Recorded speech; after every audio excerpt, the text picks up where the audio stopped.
On this episode of UTR, we journey to the center of the UP to find some taste-tempting traditional toast, yummy Yooper brew, Native American culture, and a great new golf course.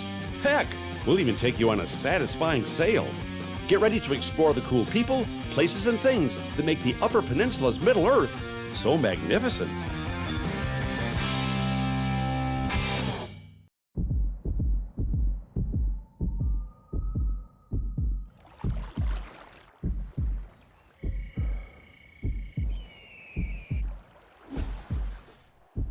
They say the perfect resting heartbeat is 60 beats per minute. We couldn't agree more, most of the time. Michigan's Upper Peninsula, the purest of pure Michigan. There's something special about the pride, the skill, and the passion it takes to build something great. The Construction Association of Michigan, CAM, understands that passion and has been providing contractors with the resources they need since 1885. A visit to the Stalls Automotive Museum will take you back to a time when cars were more than just a way to get around. In addition to beautiful cars, enjoy the collection of gas pumps, road signs, oil cans, and other car-related accessories. Info at stallsauto.com. I've been around the world, but there's one place I keep coming back to. And the more I explore, the more I realize it's the place to be. I'm Tom Dalton, and this is Under the Radar, Michigan.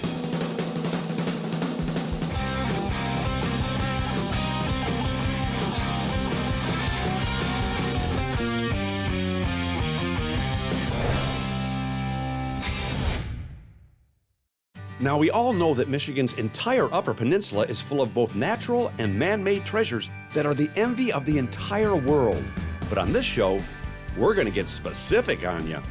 That's right. Welcome to UTR's rendition of Journey to the Center of the UP, which is actually just a dramatic way of saying we're going to show you some cool people, places, and things in the center part of the Upper Peninsula. It's just a lot more fun to say it that way. The central part of the UP has so much to offer, and the incredible and welcoming people here will literally bend over backwards to help you explore and experience more of this great region. From its rich Native American heritage and incredible natural beauty, this part of the UP is the place to be. So strap on your official UTR Adventure accessory belt and get ready to see the Central UP. Now, for you Low Plains Flatlanders, the middle part of Michigan's Upper Peninsula is located just west of the eastern part and just east of the western part. Go figure. Now, there's a toasted tradition in these parts that we'd all heard about but never had.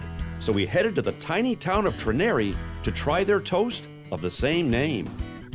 Trinary toast is an iconic edible that's been made in this building for almost 100 years now, and people come from all over to eat it. What's it look like? What's it smell like? How do they make it? Inquiring minds want to know. So with cameras cranked and some questions collected to quell my curiosity, we entered Trinary Home Bakery. Bree and Marco Docena are the new stewards here at the bakery, and they know everything I was soon to know about this toasty UP tradition.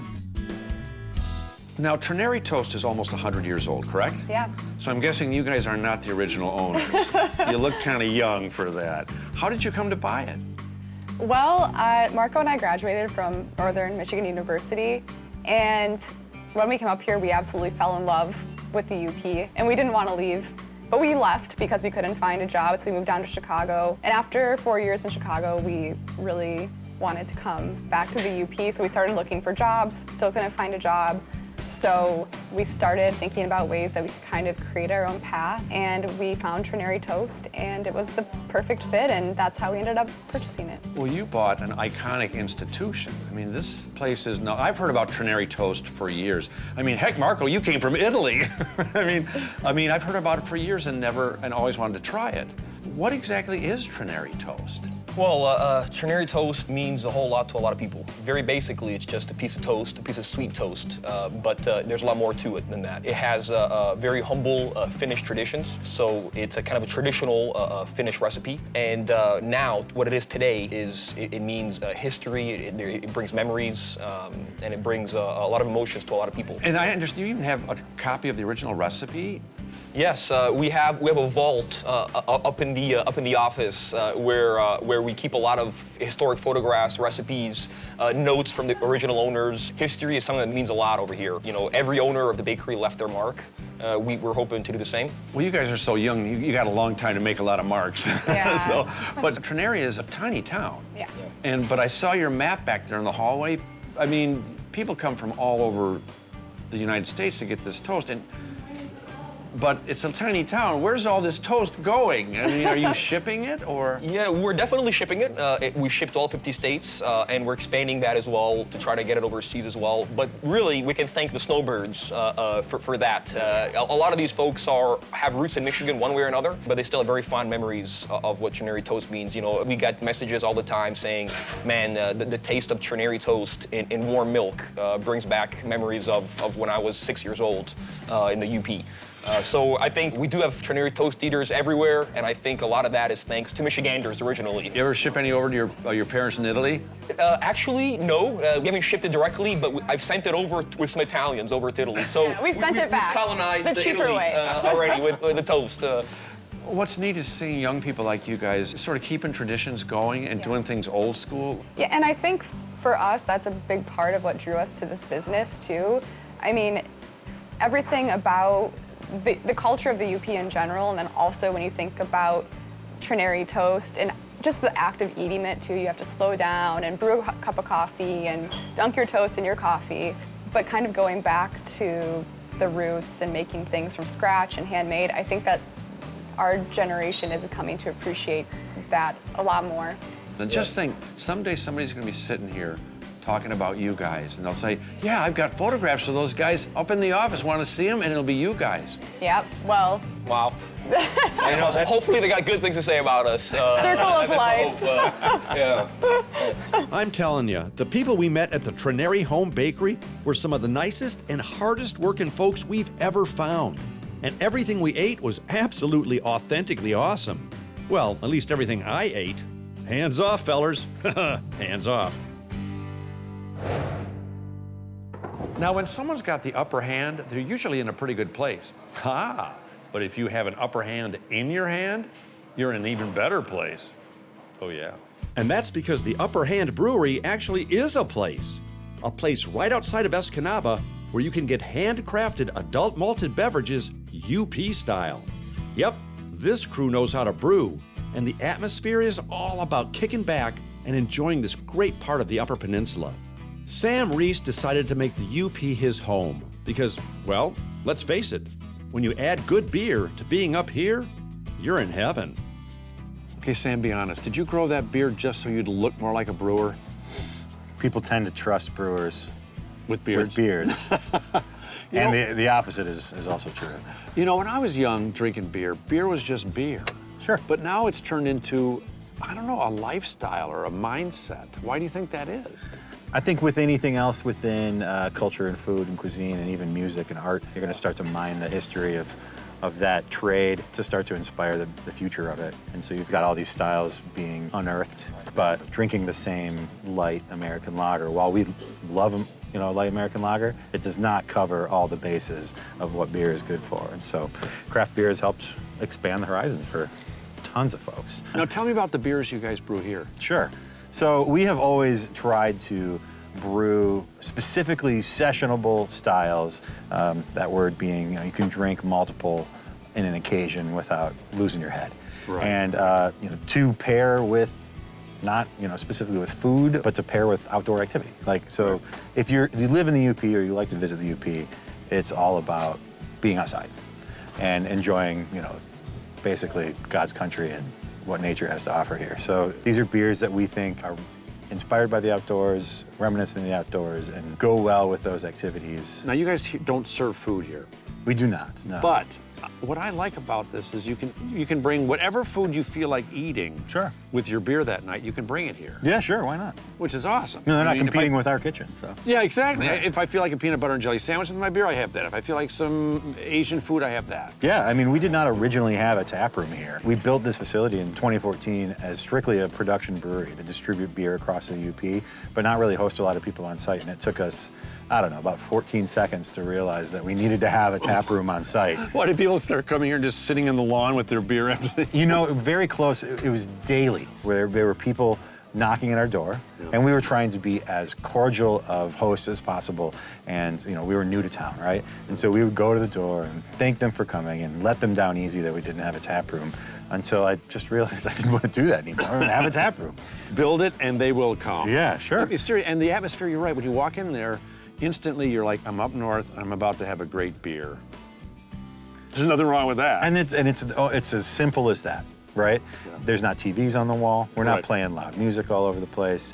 There's not a big party going on. People can come here, have a consistent, awesomely made and awesomely inspired beer, have great conversation, maybe play a game, bring your kid, bring your dog, and enjoy this little, 5 acres of the UP that we call home, and then go off and enjoy, the rest of Upper Peninsula landmass elsewhere.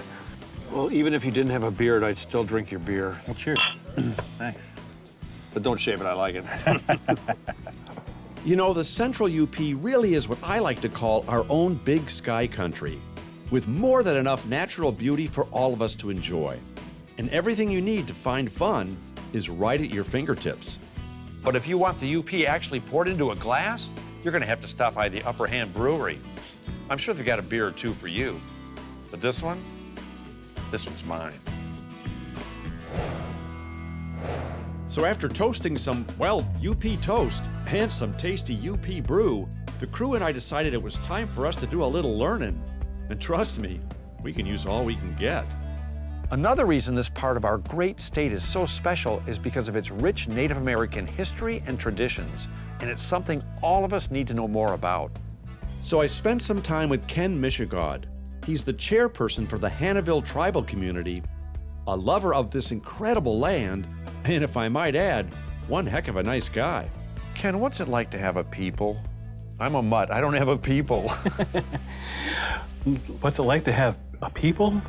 It's very humbling in knowing that you have an ancestral past and that you can trace your lineage back hundreds, if not thousands of years. Well, it's funny, people like me spend so much money researching, their DNA and trying to figure out what continent they're from. You know exactly where you're from. You're from right here. Yep, I'm from here. It's amazing, and you're part of the Hannahville tribe. Yep, Hannahville Potawatomi. Now explain for people that don't know like me. Hannahville is a division of or a part of the Potawatomi tribe? We're a band of Potawatomi. Potawatomi is in a larger sense, a larger tribe that existed and lived in southern Michigan, northern Ohio, Indiana, southern Wisconsin.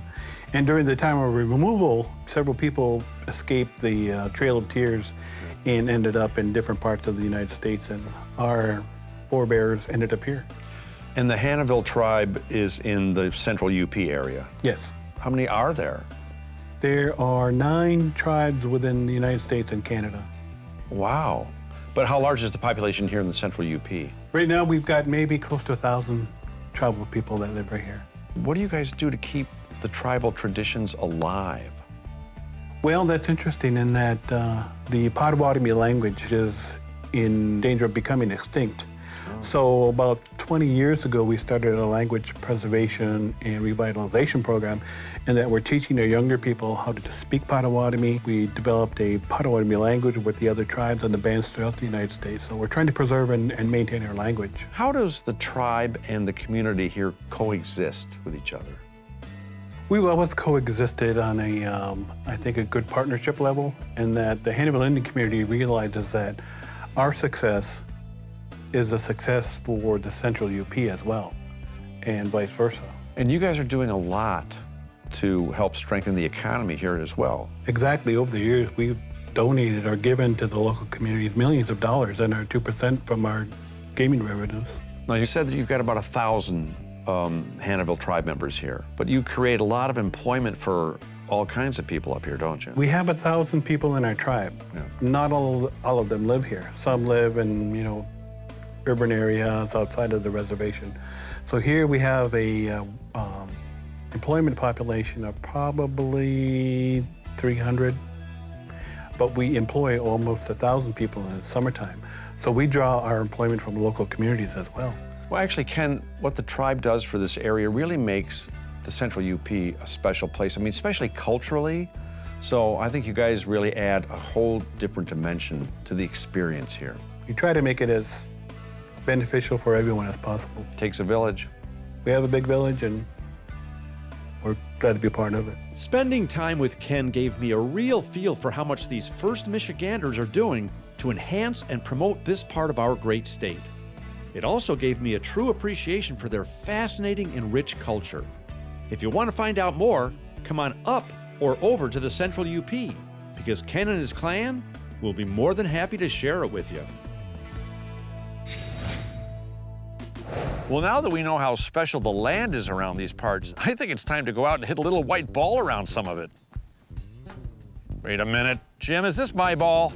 So with Easter egg-style ball in hand, thanks guys, I met up with Tony Mancia. He's the golf guru here at the Island Resort and Casino, home to two incredible courses, Sweetgrass, which opened in 2008, and the UP's newest, Sage Run. So, Tony, what are the main differences between the two courses? Between terrain. Sweetgrass and Sage Run? The terrain. The terrain? It's totally different. Feels like you're in two totally different parts of the UP. One is a prairie-style course, manicured to the utmost beautiful. Yeah. This one is, a resort course. It's up and down the hills. It's a different turf. Oh, and you were mentioning the names, too, meant something. Yeah, this is Sage Run. It's one of the 4 tribal medicines that the Potawatomi have. Yeah. One is sweetgrass, sage, tobacco, and cedar. All right. So we probably have room for a couple more. So malted hops and barley are they in there at all? No. Darn it. Well, the first thing I noticed when we got here is how wonderfully quiet it is back here. Yes, that is the big difference. You know, it's around the casino, there's a lot of activity, a lot of people. So, you'll hear a car every now and then, but out here, you don't hear anything. No, it's absolutely beautiful. Now, how long does it take, for a course like this, how long does it take from planning stage to it being open? It takes about 2 years to build a golf course. It takes you a year of construction and a year to plant the grass and grow it in. So here, we didn't have to move a lot of dirt. It was already here. We really just had to bring some sand in for the greens and the tees and the bunkers, shaped what was here, and so it was a quick process, actually, about 2 years. And this is probably the newest golf course in the UP. Yes, it is. It is the newest golf course. I don't know if anyone else is building one, but this one here really kind of enhances our resort. It's our second course. We have a lot of stay and play packages. We do about 25,000 rounds a year, and they stay at the resort, and this is just a logical addition. Well, with our comprehensive conversation completed, Tony and I continued to play some great golf. And as you might imagine, Tony's game was what I like to call in the pocket. As for me, well, I played the most consistent game of my life and shot a 4 on every hole. This will be easy. 4, 4, 4, 4. Oh, 4. My bad. Sweetgrass and Sage Run are both absolutely outstanding courses and a great way to get out and enjoy the Central UP's natural beauty. And when you add in the tons of fun you can have at the Island Resort and Casino, I think you'll be hitting quite a few balls out of your Michigan bucket list. You got any tips for my golf game? Probably pick up tennis. Yeah, that's probably a good idea.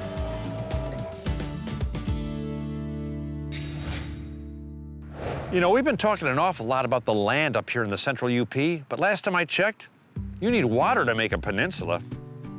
And being surrounded to the south by Lake Michigan, we found plenty of it. We also found some benevolent boaters who not only help landlubbers like us experience the joy of sailing these beautiful blue waters, but by doing so, they also help the disabled find meaningful employment and a better place in our society. That's right, when you charter Jim and Alice Hansen's 36-foot sailboat Gallivant out of Escanaba, all the proceeds go directly to Lake State Industries. It's a nonprofit vocational training organization that helps people with disabilities find their place in the work world. They call it a charity sale, and that's exactly what we were going to do. Captain Jim, Yes, Thomas. Thanks for letting me help raise the mizzen, the big white sheet. It's called the head sail. Oh, yeah, you would know that. Yeah. What inspired you to use this most excellent flotation device for charity? Well, what happened when we first started sailing, we would take a lot of people out sailing just for fun. But the reality of starting the donation thing was we were at a fundraiser for a gentleman who had just lost his leg, and they were auctioning off stuff. And I said, you know, we could do a sailing adventure for 6, wine and cheese. So I flipped the placemat over, made a sailboat picture, wrote up some stuff, gave it to them, and lo and behold, they sold it at an auction for $300 and some bucks. And I said, this is a great fundraiser. So we decided 3 years ago we were going to focus mainly on Lake States Industries. Well, tell me a little bit more about Lake State Industries, because when I first saw the name, I'm like, what do they make widgets? What do they do? But it's actually, they do a lot of good. Well, my first involvement with Lake State was as a high school principal. Yeah. And, you know, kids would finish their junior year, start looking to the senior year, where you're going to go, University of Michigan, Michigan State, community college. But our special ed population would kind of dead end at that point.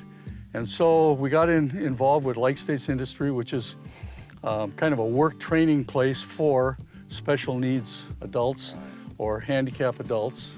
And our junior year, we started having those kids go out and do work evaluations at Lake States, and then that emanated into those folks, some of them actually working there, or some of them working with a job coach and going out in the community, learning a job, and then being on their own.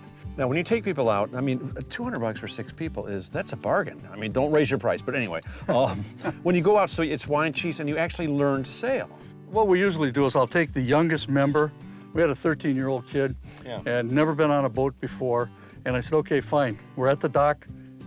We have to back the boat. I said, sit right here. This is the shift forward, backward. Here's your gas. When I tell you, don't let go of the wheel, because if it spins, you might snap the cable. And I force him to back the boat out, and he has to take the boat out. Yeah. Once we get out, show him how to put up the sails. We go ahead and do that. And then we start talking about all the nomenclature on sailing, halyards and sheets and all that kind of stuff. And so by the end of the trip, I'm sitting where you're sitting, and they're basically running the boat with a little bit of instruction. It's a 13-year-old. 13-year-old, correct. Is that a challenge to me that I can't? A 13-year-old. That is a challenge, and I'd like you to take over. I'm gonna do it. I'm gonna slide behind you. Okay, you go this way, Captain, sir. Get in the best seat in the house. So I've never actually even been sailing, and now you're letting me actually steer. Is it steer the boat? Helm. Right, I'm helming the boat. So just going out for a sail with wine and cheese is fun enough, but actually learning how to do it, that's a huge thing. Well, the difference between sailing and power boating is, number one, you have to understand the wind, you have to understand the dynamics of moving, sail trim and so on, but sailing's all about the journey. Power boating is about getting there. Right. And I kind of like the journey, you know? And I think one of the things we've learned over the years is that as much as we enjoy and have a passion for sailing, it's great if we go out by ourselves, but it's even greater if we share that experience with someone else. How am I doing so far? Should I just go ahead and get the wine and cheese? Well, I'll tell you what, you're doing okay. Is it time for wine and cheese? You're doing okay. We could have wine and cheese right now, absolutely. Okay, here, you take it. I'm going to get the wine and cheese. Okay, sounds good. That's really why we're here. Well, the seas may have played nice and calm during our interview, but as soon as we put the cameras down, almost like we planned it, the winds picked up and Captain Jim quickly put us all to work. I'm telling you, for someone who's never helmed anything, this was such an exciting experience. Heck, I even learned what a telltale was and how to read whatever it was trying to tell me. I'll be honest, this was one of the coolest things I've done in a long time. And what an awesome way to explore mighty Lake Michigan and at the same time help those less fortunate. So as the last half hour just demonstrated, the land and the sea in this part of the UP are both things you need to walk and float on. And the air up here is clean and clear. So be like me and explore the central UP. I think you'll see it's the place to be. And then eat some brie and go climb a tree. Okay, I'll stop trying to rhyme now. Sorry.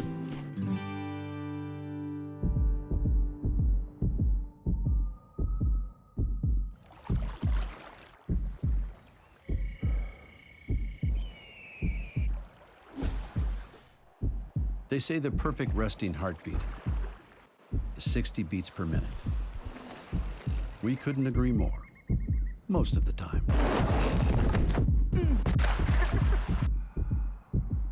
Michigan's Upper Peninsula, the purest of pure Michigan. There's something special about the pride, the skill, and the passion it takes to build something great. The Construction Association of Michigan, CAM, understands that passion and has been providing contractors with the resources they need since 1885. A visit to the Stalls Automotive Museum will take you back to a time when cars were more than just a way to get around. In addition to beautiful cars, enjoy the collection of gas pumps, road signs, oil cans, and other car-related accessories. Info at stallsauto.com.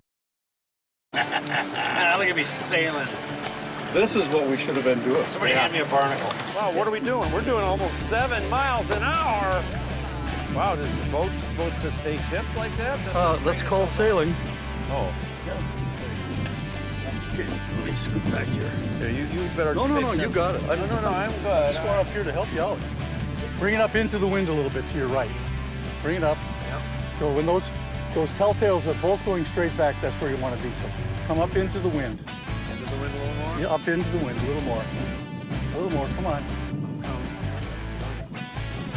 A little more.